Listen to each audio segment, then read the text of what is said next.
साल 10,191 शाही डायरी तीसरी टिप्पणी। हारकोनिन ने अचानक अरैकिस पर हमला किया, ना ही जंग का ऐलान किया, ना ही कोई चेतावनी दी। और सुबह होते तक सभी एट्रेडिस खत्म हो चुके थे। बेदर्दी से उनका अंत किया गया। आगे हम पॉल और जेसिका को देखते हैं, जो कि फ्रेमिन के साथ होती है। वे अपने साथी की डेड बॉडी के साथ आगे बढ़ रहे होते हैं। जेसिका इस समय प्रेग्नेंट होती है, इसलिए उसे खुद का ज़्यादा ध्यान रखना होता है। तभी हम वहाँ पर हारकोनिन साम्राज्य के सैनिकों को देखते हैं, जो कि उन्हें ढूंढते हुए वहाँ तक पहुँच चुके थे। इन्हें देखकर वे सभी छिप जाते हैं और सही मौका मिलने का इंतज़ार करता है। सही समय आने पर सभी फ्रेमिन उन पर हमला कर देते हैं और उन सभी को ख़त्म कर देते हैं। ये सब उनके लिए काफ़ी अजीब होता है, क्योंकि कोई उन्हें ढूंढते हुए इतने अंदर तक रेगिस्तान में नहीं आया था, क्योंकि यहाँ सिर्फ फ्रेमिन ही जिंदा रह सकते हैं। इस ओर हम एरेगिन को देखते हैं, जिसकी कमान बैरन द्वारा रबान को दे दी गई थी और उसने लगभग सभी खनिजों पर अपनी पकड़ बना ली थी। रब्बान पूरे ग्रह पर अपना काबू करना चाहता है, लेकिन फ्रेमिन हमेशा से उसके लिए एक परेशानी बने हुए हैं। उन्होंने उसके कई लोगों को मार दिया है, लेकिन इस बात से रब्बान काफ़ी ज़्यादा गुस्से में होता है और वह अपने लोगों से सभी को मारने का आदेश देता है, ताकि वह पूरे ग्रह में अपना नियंत्रण अच्छे से बना सके। इस ओर हम स्टीलगार को देखते हैं, जो कि अपने साथियों के साथ कबीले पहुंचता है, जहां उसके साथी उसके लेट आने को लेकर चिंतित होते हैं। कबीले में उन सभी का स्वागत किया जाता है। वे पॉल को अपना मसीहा मान रहे होते हैं। आगे पॉल और जेसिका जब साथ बैठे होते हैं, तब पॉल अपनी माँ से इसी बारे में बात कर रहा होता है कि उसे सभी को विश्वास दिलाना होगा कि वही उनका मसीहा है, ताकि वे सभी उसका साथ दें और वह आगे चलकर एम्परर को हरा सके। वह हर हालत में एम्परर को हराना चाहता है। अब उन्हें खाने में खनिज दिया जाता है, जिससे कि पॉल को फिर से विजन्स आने लगते हैं। आगे स्टीलगार जेसिका को अपने कबीले के पवित्र जल स्रोत के पास लेकर जाता है। आगे वह जेसिका को बताता है कि वहाँ का पानी कोई भी नहीं पीता है, चाहे वह कितनी बड़ी प्रॉब्लम में क्यों ना हो। और ऐसे ही उनके पास हजारों जल स्रोत है और इन सभी स्रोतों की सहायता से इस पूरी दुनिया को वापस हरी भरी कर दिया जाएगा। जेसिका यह सुनकर हैरान रह जाती है, क्योंकि इसलिए न जाने कितनी जानें गई होंगी। और जैसा कि उनकी गुरु माँ मर रही होती है, तब स्टिलगार कहता है कि जेसिका यानी लिसल एल गैब की माँ अब उनकी अगली गुरु माँ होंगी। और सभी फ्रेमिन ऐसा ही चाहते हैं, और अगर वह ऐसा नहीं करती है तो उसके अंदर जल को भी उसी स्रोत को सौंप दिया जाएगा। उसके पास कोई दूसरा रास्ता नहीं था, इसलिए उसे यह बात माननी पड़ती है। आगे उसके गुरु माँ बनने की रस्म की जाती है। जेनी पॉल को बताती है कि दक्षिणी मान्यता लिसन एल गैब को मांगते हैं, वहीं जेनी सिर्फ फ्रेमिन पर मानती है। और वह आगे बताती है कि स्टिलगार भी दक्षिण से है, इसलिए वह लिसन एल गैब पर मानता है और उसके लिए प्रार्थना करता है। रस्म अब पूरी होती है, जिससे कि जेसिका काफ़ी देर तक बेहोश होती है। इसी बीच जेनी और स्टिलगार के बीच बहस होने लगती है। तब पॉल बहस को रोकते हुए कहता है कि वह यहाँ पर राज करने नहीं आया है, बल्कि वह उन सबका साथ चाहता है। जैसा कि पॉल को फ्रेमिन का साथ चाहिए था, इसलिए उसे उनके तौर तरीके और रेगिस्तान को अपनाना होगा। स्टिलगार उसे सिखाना शुरू करता है। आगे उसे एक लक्ष्य दिया जाता है। वह रात में उस ओर आगे बढ़ता है जहाँ जाने के लिए उसे कहा गया था। साथ ही चैनी भी उसके पीछे पीछे होती है और वह आगे चलकर उसे रेत चाल सिखाती है और साथ ही बचने के सभी तरीके सिखाती है। इस ओर हम रब्बान के खनिज उत्पादक मशीन को देखते हैं, जो कि खनिज लेने वहाँ पर आए हुए होते हैं, लेकिन पॉल और सभी फ्रेमिन उस पर घात लगाए बैठे होते हैं और समय मिलने पर वे सभी को ख़त्म कर देते हैं, जिसके लिए पॉल की काफ़ी तारीफ की जाती है। वापस आने पर पॉल अपना मकसद सबके सामने रखता है, जिसके बाद उसका सम्मान किया जाता है और उसका एक नया नाम रखा जाता है, उसूल। अब सभी बेहद ज़्यादा खुश होते हैं। पॉल अब उन सभी में से एक होता है। आगे चैनी और पॉल के बीच नज़दीकियाँ बढ़ने लगती है। पॉल अब सभी के साथ मिलकर धीरे धीरे एम्परर के सभी मशीन को ख़त्म करने लगता है, जिस कारण खनिज रब्बान को आसानी से नहीं मिलता है, जिसके लिए बैरन रब्बान को अंतिम चेतावनी देता है। इधर खनिज के कारण पॉल को फिर से विजन्स आ रहे होते हैं, जिसमें वह तबाही को देखता है जो कि उसके कारण हो रही होती है। अगले दिन पॉल को स्टिलगार थंपर देता है, जिससे कि वह उस कीड़े की सवारी कर सके और वह ऐसा करने में कामयाब होता है, जिसके बाद सभी बेहद ज्यादा खुश होते हैं। इसकी खबर जेसिका को मिलती है, जिसके बाद वह सभी को विश्वास दिलाने में लग जाती है कि पॉल ही उनका असली मसीहा है। चैनी पॉल को चेतावनी देती है कि बाकी सभी उसे लिसन एल गई मानने लगे हैं और ये सब आगे चलकर उसके लिए बेहद खतरनाक हो जाएगा। अगले दिन जेसिका दक्षिण की ओर निकल पड़ती है ताकि वह वहां के लोगों को विश्वास दिला सके कि पॉल ही उनका असली लिसन एल गईब है। जेसिका आगे बढ़ती है और पॉल को भी अपने साथ आने को कहती है, लेकिन पॉल जाने से मना कर देता है। रास्ते में जेसिका और बाकी सभी को खतरनाक तूफान का सामना करना पड़ता है, लेकिन वे फिर भी आगे बढ़ते हैं। इस तरफ बाकी सभी लोग रब्बान के खनिज पर हमला करते हैं और उसके आधे से ज़्यादा खजाने को बर्बाद कर दिया जाता है, जिससे कि रब्बान बेहद ज़्यादा गुस्से में होता है और उनका पीछा करता है। लेकिन वे काफ़ी आगे निकल चुके होते हैं। वे उनके रडार के बाहर होते हैं, लेकिन रब्बान अभी भी उनका पीछा कर रहा होता है। लेकिन यह सभी फ्रेमिन्स की चाल होती है और वे अचानक उन पर हमला करते हैं और वह हमला इतना खतरनाक होता है कि रब्बान को अपनी टोली के साथ अपनी जान बचाकर भागना पड़ता है और वह जैसे तैसे अपनी जान बचा पाता है।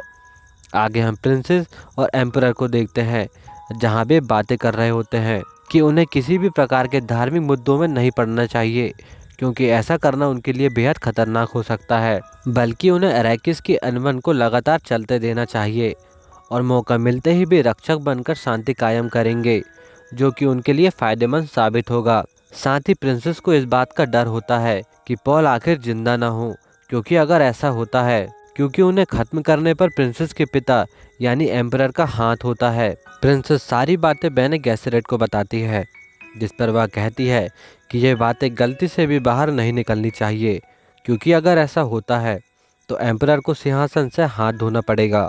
वह आगे बताती है कि पॉल अकेला उम्मीदवार नहीं है, बल्कि बैरन का छोटा भतीजा फ्रेड रोथा हार्कनिन का असली वारिस होगा। लेकिन वह बेहद सनकी, खतरनाक और बेरहम होता है। तब हम फ्रेड रोथा को देखते हैं, जिसके पास एक एट्रेडिस कैदी होता है जिसने उसे युद्ध में हराया होता है। वह उस युद्ध में मरते मरते बचा था, इसीलिए वह बैरन से काफ़ी ज़्यादा नाराज होता है। लेकिन तभी बैरन उसे एक नया काम सौंपता है, अरैकिस। वह रब्बान को पद से हटाकर वहाँ की सारी बागडोर फ्रेड रोथा को दे देता है, क्योंकि रब्बान खनिज को बचाने में नाकाम होता है और अगर रोथा खनिज छुड़ाने में कामयाब होता है तो उसे वहाँ का सम्राट बना दिया जाएगा, क्योंकि एम्परर ने एट्रेडिस को ख़त्म करने में साथ दिया था और इसका पता चलते ही परम बस उसके खिलाफ हो जाएंगे, जिसके बाद वह आसानी से एम्परर बन जाएगा और रोथा यह बात से काफ़ी ज़्यादा खुश होता है। आगे उसकी मुलाकात मार्गोट नाम की एक लड़की से होती है, जो कि एक बेने गेसेरेट होती है, जिसे कि रोथा ने अपने सपने में देखा होता है। उस लड़की को फ्रेड रोथा के पास उसके परीक्षण के लिए भेजा गया था, साथ ही उसके वंश के लिए भी। परीक्षण में वह पाती है कि उसे आसानी से कंट्रोल किया जा सकता है। इस ओर रब्बान को पद से हटाकर वहाँ की कमान फ्रेड रोथा को सौंप दी जाती है। दूसरी तरफ फ्रेमिस बैरन की अगली मशीन का इंतजार कर रहे होते हैं। तभी एक जहाज वहाँ आकर खनिज की खुदाई शुरू करते हैं। तभी फ्रेमिस उन पर हमला करते हैं और मशीन को तबाह कर देते हैं। तभी पॉल एक आदमी को पकड़ता है, जो कि कोई और नहीं बल्कि हरनी होता है, जो कि तस्करी कर कर अपना गुजारा कर रहा होता है। पॉल उसे देखकर बेहद ज़्यादा खुश होता है और उसे अपने साथ ले जाता है। गर्नी पॉल को कहता है कि वह अपने साथियों के साथ सब कुछ जीत सकता है, लेकिन पॉल गर्नी को समझाता है कि वह फ्यूचर देख सकता है और अगर वह दक्षिण की ओर जाता है तो वहाँ पर करोड़ों लोग मारे जाएंगे और पॉल ऐसा बिल्कुल भी नहीं चाहता है। गर्नी आगे इस बारे में कुछ नहीं कहता है, लेकिन उसे अपने पूर्वजों के हथियार के बारे में बताता है, क्योंकि पॉल भले ही अभी युद्ध न करना चाहता हो, लेकिन भविष्य में होने वाली जंग को वह नहीं रोक सकता है, जिसके लिए उसे खुद को ताकतवर बनाना बेहद ज़रूरी है, ताकि वह आगे चलकर उनका सामना कर सके और यहाँ उसके अपने पूर्वजों के परमाणु हथियार काम आएंगे। गर्नी को परमाणु खान का रास्ता पता होता है और गर्नी उन सभी को लेकर वहाँ पहुँचता है। गर्नी उन्हें वहाँ लेकर पहुँचता है। पॉल खान का दरवाज़ा ओपन करता है, जहाँ पर ढेर सारा परमाणु खजाना छुपा होता है और यहाँ पर इतना खजाना होता है कि वे सारे ग्रह को तबाह कर सकते हैं। लिसन एल गईब यानी बाहरी दुनिया से आई हुई बाड़ी, इसकी जानकारी पहली बार एरोलॉन को लगती है, दक्षिण के रेतीले तूफानों में बसा हुआ, जहाँ की बेने गेसेरिट को एम्परर के द्वारा वहाँ भेजा गया था और इनके द्वारा ही उन्हें पता चलता है कि दक्षिण में लिसन एल गैब की आवाज़ गूंजना शुरू हो चुकी है। उत्तर से आई हुई नई गुरुमा इसका जोरों से प्रचार कर रही है और चारों तरफ उन्हें सिर्फ एक ही आवाज़ सुनाई दे रही है, वो है युद्ध की। दक्षिण में पहुंचते ही जेसिका का वहां पर स्वागत किया जाता है। दूसरी ओर पॉल को बार बार विजन्स आ रहे होते हैं, जिससे कि वह बेहद ज़्यादा घबराया हुआ होता है। तभी उसी समय रॉथा वहां पर फ्रेमिस पर हमला करवा देता है, बिना संकेत दिए और बिना चेतावनी के, जिससे कि फ्रेमिस का काफ़ी नुकसान हो जाता है और इससे स्टिलगार भी काफ़ी घायल हो जाता है। जहां पर पॉल फैसला करता है कि वह वहीं पर रुकेगा और रुककर उन सभी का ध्यान भटकाएगा और बाकी सभी लोग दक्षिण की ओर आगे बढ़ेंगे। पॉल यहाँ पर रुक जाता है, लेकिन वह खुद को असहाय महसूस कर रहा होता है। उसे समझ नहीं आ रहा होता है कि वह आगे क्या करे। तभी उसे फिर से विजन्स आ रहे होते हैं, जिसमें उसे कहा जा रहा होता है कि वह दक्षिण की ओर आगे बढ़े और जीवन का नीर पिए, जिससे कि उसे सब कुछ समझ आ जाएगा कि उसे फ्यूचर में क्या करना है। पॉल अपना फैसला बदलता है और वह दक्षिण की ओर आगे बढ़ता है, लेकिन उसे अभी भी युद्ध का और चैनी को खोने का डर होता है। रोथा फ्रेमिस के गढ़ को तबाह कर चुका था और उत्तर अब रोथा के हाथों में होता है और वह खनिज इकट्ठा करने का आदेश देता है। पॉल अपने साथियों के साथ दक्षिण निकल जाता है। पॉल दक्षिण पहुंचकर एक मंदिर जाता है, जहां पुजारी उसे जीवन का नीर भेंट करता है, जैसा जेसिका ने पुजारी से कहा होता है। इसे पीते ही उसे विजन्स आने लगते हैं, जिसमें वह अपनी बहन को देखता है, लेकिन इसे पीते ही उसकी धड़कन बेहद ज़्यादा कमज़ोर हो जाती है। वह लगभग मरने वाला होता है।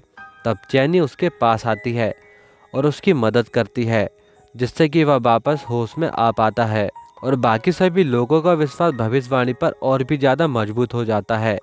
लेकिन चैनी वहाँ से चली जाती है और वह साथ में नाराज़ होती है। पॉल जेसिका को बताता है कि वह अब सारे भविष्य को आसानी से देख सकता है और उसे अब पता चल चुका है कि जेसिका बैरॉन की पुत्री है, यानी वह एक हार्कोनिन है। आगे पॉल हजारों फ्रेमिस के सामने होता है। चैनी बाकियों को समझाने की कोशिश करती है, लेकिन सभी मिलकर उसे रोक देते हैं और उसकी कोई भी बात नहीं सुनता है। तब सभी नियमों को तोड़ते हुए पॉल अपनी बात सबके सामने रखता है। सभी उसकी बातें ध्यान से सुनते हैं और वह सभी को अपनी बातों से लिसन एल गैब पर विश्वास दिलवाता है। लेकिन चैनी अभी भी इस सभी के खिलाफ होती है। उसे उस पर विश्वास नहीं होता है और वह अभी भी उससे नाराज होती है। इसकी जानकारी प्रिंसेस को पड़ती है और तभी उन्हें पॉल का आमंत्रण मिलता है, जिस पर वे दक्षिण की ओर आगे बढ़ते हैं। तो दूसरी ओर बैरॉन को इसकी जानकारी मिलती है, जिसके बाद वह परमवश को संदेश भेजता है कि उनका भविष्य खतरे में है और साधुकार आर्कनिस पर हमला करना चाहता है। इस ओर पॉल अपने साथियों के साथ एक योजना बनाता है ताकि वे साधुकार को आसानी से हरा सके। पॉल उन पर हमला करने की योजना बनाता है और सभी को अपना अपना काम सौंप देता है। वे तूफान की आड़ पर उन पर हमला करेंगे। इधर बैरॉन साधुकार से मिलने आगे पहुंचता है और वह बैरॉन से पॉल के बारे में पूछता है, जिसने कि उनके सभी खनिज स्रोतों को तबाह कर दिया है। तब बैरॉन उन्हें बताता है कि वह मर चुका है या दक्षिण में है। साधुकार बैरॉन से कहता है कि वह अभी भी जिंदा है और वह उसे हर हाल में ढूंढना चाहता है, क्योंकि वह उनके लिए एक बेहद बड़ा खतरा बन चुका है। इधर फ्रेमिस हमले की तैयारी में होते हैं। पॉल उन सभी का नेतृत्व करता है और वे सभी एक बड़े और खतरनाक हमले के लिए तैयार होते हैं। पॉल सभी को आदेश देता है और सभी फ्रेमिस उन पर हमला करते हैं। पॉल सभी को मारते हुए साधुकार के सामने पहुंचता है और वहां पहुंचकर वह सबसे पहले बैरॉन को खत्म करता है और अपना बदला पूरा करता है। दूसरी ओर गर्नी अपने साथियों के साथ लगातार आगे बढ़ता है और वह रबान के सामने पहुंचता है और वह उसे मारकर अपना बदला पूरा करता है। सब कुछ पॉल के पक्ष में होता है और अब परमवंश पॉल के सामने पहुंचते हैं और इससे पहले कि वह परमवंश से मिलता, वह चैनी से कहता है कि वह अपनी अंतिम सांस तक सिर्फ और सिर्फ उसे ही चाहेगा। एम्परर पॉल के सामने होता है। पॉल अपनी बातें सबके सामने रखता है। तब पॉल साधुकार से कहता है कि अगर वे कोई भी हरकत करते हैं तो वे सभी खनिज और सारी सेना को एक बार में ही समाप्त कर देंगे। पॉल साधुकार की बेटी के रिश्ते के लिए हाँ करता है और साधुकार को लड़ने के लिए कहता है। तब साधुकार की ओर से रौथा आगे बढ़ता है और दोनों के बीच एक खतरनाक लड़ाई की शुरुआत होती है। दोनों एक दूसरे को कड़ी टक्कर देते हैं, लेकिन पॉल कमज़ोर पड़ जाता है और वह घायल हो जाता है, लेकिन वह अंत में उसे ख़त्म कर देता है। दोनों के बीच की लड़ाई खत्म होती है और साधुकार को पॉल के आगे झुकना पड़ता है और प्रिंसेस खुद को पॉल को सौंप देती है और वह साधुकार को बचा लेती है। तभी परम वंश का संदेश पॉल तक पहुंचता है कि वे पॉल के सम्राट बनने को ठुकरा रहे हैं। तब पॉल के निशाने पर अब परम वंश होता है। तभी चैनी वहां से चली जाती है और वह बेहद ज़्यादा नाखुश होती है।